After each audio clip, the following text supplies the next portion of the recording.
हर हर महादेव। नमस्कार दोस्तों, आज का जो हमारा वीडियो है उसमें हम जानेंगे भगवान शिव के 12 ज्योतिर्लिंगों के नाम और वह कहाँ स्थित है। तो आइए, सबसे पहले मैं आपको इन 12 ज्योतिर्लिंगों के जो है नाम बताऊंगा।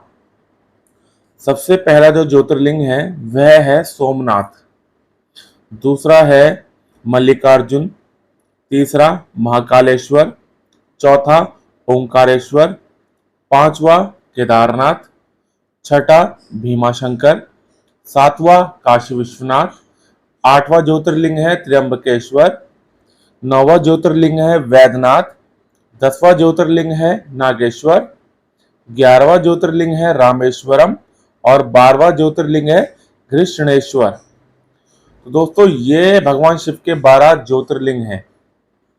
अब मैं आपको बताता हूं कि यह ज्योतिर्लिंग कहां पर स्थित है। जो पहला ज्योतिर्लिंग है सोमनाथ, यह 12 ज्योतिर्लिंगों में से पहला सोमनाथ ज्योतिर्लिंग है। ये मंदिर गुजरात के सौराष्ट्र में समुद्र किनारे स्थित है। मान्यता, सोमनाथ मंदिर के क्षेत्र में चंद्रदेव ने शिव जी को प्रसन्न करने के लिए तप किया था। चंद्रदेव की तपस्या से शिव जी प्रसन्न होकर यहाँ प्रकट हुए थे। चंद्रदेव के एक नाम सोम पर ही इस मंदिर का नाम सोमनाथ पड़ा है। दूसरा ज्योतिर्लिंग मल्लिकार्जुन। मल्लिकार्जुन ज्योतिर्लिंग आंध्र प्रदेश में कृष्णा जिले में कृष्णा नदी के किनारे पर श्री शैल पर्वत पर बना हुआ है। मान्यता है, मल्लिकार्जुन ज्योतिर्लिंग एकमात्र ऐसा मंदिर है जहां देवी पार्वती के साथ शिव जी ज्योति रूप में विराजित हैं। यहाँ दर्शन करने से ही अश्वमेध यज्ञ के समान पुण्य फल मिलता है। तीसरा ज्योतिर्लिंग महाकालेश्वर। महाकालेश्वर ज्योतिर्लिंग मध्य प्रदेश के उज्जैन में स्थित है। महाकालेश्वर के पास ही शक्तिपीठ हरसिद्धि मंदिर भी स्थित है। मान्यता है, ये एकमात्र दक्षिण मुखी ज्योतिर्लिंग है। रोज सुबह महाकालेश्वर मंदिर में भगवान की भस्म आरती की जाती है। यहाँ पूजा और दर्शन करने से अनजाना भय दूर होता है। चौथा ज्योतिर्लिंग ओंकारेश्वर। मध्य प्रदेश के इंदौर से करीब 80 किलोमीटर दूर नर्मदा नदी के किनारे एक ऊंची पहाड़ी पर स्थित है ओंकारेश्वर ज्योतिर्लिंग। पहाड़ी के चारों ओर नदी बहने से यहाँ ऊंचाई से देखने पर ओम का आकार बना हुआ दिखता है। मान्यता यह है, यह ज्योतिर्लिंग ओंकार यानी ओम का आकार लिए हुए है। इसी वजह से इसके ओंकारेश्वर नाम से जाना जाता है। पांचवा ज्योतिर्लिंग केदारनाथ। केदारनाथ धाम उत्तराखंड के 4 धामों में से एक है। मंदिर में करीब 3581 वर्ग मीटर की ऊंचाई पर है। रुद्रप्रयाग जिले में गौरीकुंड से करीब 16 किलोमीटर की दूरी पर स्थित है। यह मंदिर हिमालय क्षेत्र में है। शीत ऋतु में यहाँ का वातावरण प्रतिकूल रहता है, इसलिए ठंड के दिनों बंद रहता है। मान्यता है, महाभारत के समय यहाँ शिवजी ने पांडवों को बेल रूप में दर्शन दिए थे। वर्तमान में मंदिर आदि गुरु शंकराचार्य ने 8वीं 9वीं सदी में करवाया था। छठा ज्योतिर्लिंग भीमाशंकर। भीमाशंकर ज्योतिर्लिंग महाराष्ट्र के पुणे जिले में सह्याद्री पर्वत पर स्थित है। भीमाशंकर को मोटेश्वर महादेव के नाम से भी जाना जाता है। मान्यता है, त्रेता युग में रावण के भाई कुंभकर्ण का एक पुत्र था भीम। जब श्री राम ने कुंभकर्ण और रावण का वध कर दिया, तब भीमासुर श्री राम और विष्णु जी से बहुत क्रोधित हुआ था। उसने तप करके ब्रह्मा जी को प्रसन्न किया और वरदान पाकर देवताओं को पराजित करना शुरू कर दिया था। सातवां ज्योतिर्लिंग काशी विश्वनाथ। उत्तर प्रदेश के वाराणसी यानी काशी में स्थित है विश्वनाथ ज्योतिर्लिंग। काशी प्राचीन सप्तपुरियों में से एक है। मान्यता है, यहाँ महादेव के साथ ही देवी पार्वती भी विराजित हैं। यहाँ देवर्षि नारद के साथ ही अन्य सभी देवी देवता आते हैं और शिव पूजा करते हैं।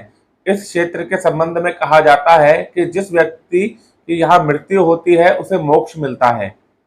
आठवां ज्योतिर्लिंग त्र्यंबकेश्वर। महाराष्ट्र के नासिक जिले में स्थित है त्र्यंबकेश्वर मंदिर।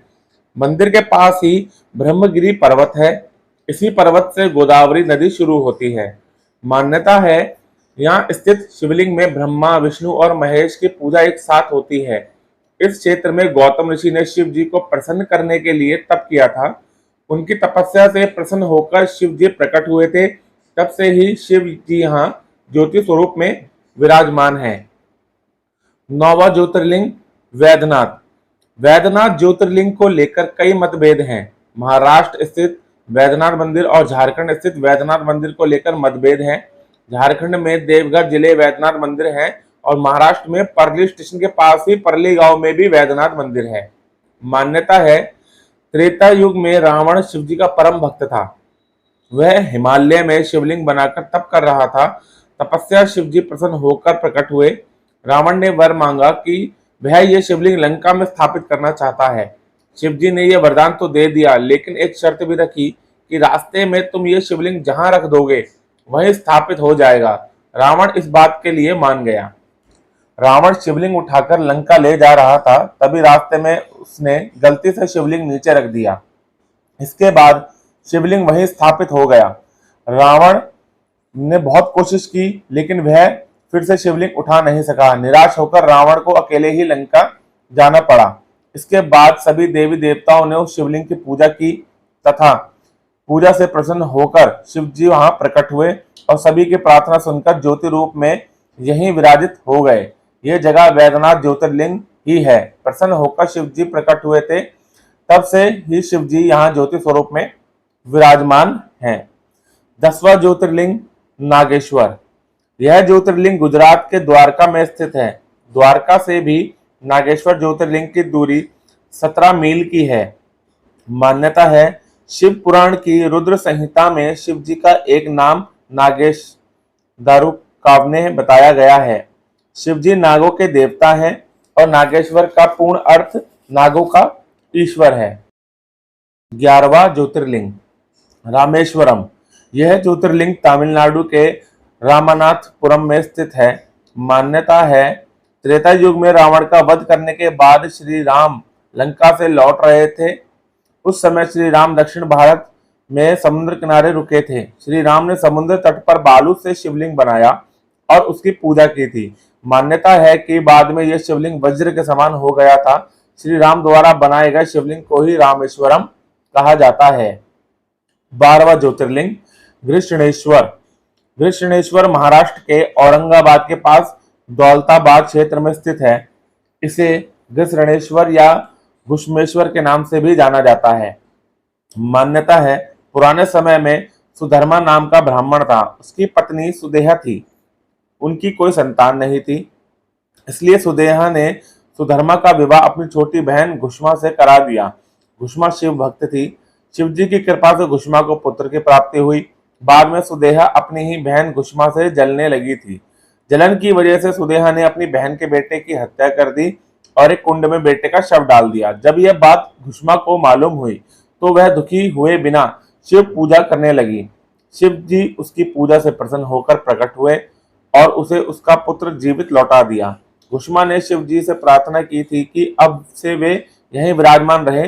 भगवान ने उसकी बात मान ली और यहाँ ज्योति रूप में विराजमान हो गए। तो दोस्तों, यह है भगवान शिव के वह 12 ज्योतिर्लिंग। आशा करता हूं कि आपको हमारी दी गई जानकारी अच्छी लगी होगी। आप इसी प्रकार हमारे चैनल को लाइक करते रहिए, शेयर करते रहिए, साथ ही साथ हमारे चैनल को आप सब्सक्राइब करते रहिए, ताकि हम आपको अपनी वीडियो के माध्यम से और भी नई नई जानकारी दे सकें। तब तक के लिए सभी को हर हर महादेव।